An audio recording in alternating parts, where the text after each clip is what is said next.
ඔයාගේ හිත සතුටු වෙන්න ආදරය කියන්නේ කොහොමද? ආදරේ අනිවාර්යෙන් ජීවිතේට අවශ්‍යයි. ඒක අපි කියන්නේ පෙම්වතෙක් වෙන්න පුළුවන්, පෙම්වතියක් වෙන්න පුළුවන්.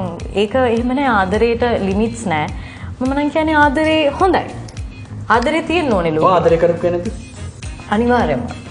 සමහරක් වෙලාවට මේ ලංකාවේ තියෙන දෙවලුත් එක්ක කොල්ලෙක් කෙල්ලෙක් ආදරය කරද්දි ගොඩක් කට්ටිය හරි බලන්නේ හරි වෙනස් හැකින්නේ. එයාලට කිස් කරන්න බෑ. මම නම් ඇත්තටම ඒවා එහෙම ලොකුවට කියා කරන්නගෙන ඉන්නේ මේ. මම මගේ හිතට අවංකව මම හරිම විවෘතව මම ජීවත් වෙන කෙනෙක්. මම මගේ හිතට කෙනෙක් කිසිම කෙනෙක්ට මම කරදරයක් කරන්නේ නැතුව මම මගේ පාඩුවේ මම ජීවත් වෙන කෙනෙක්.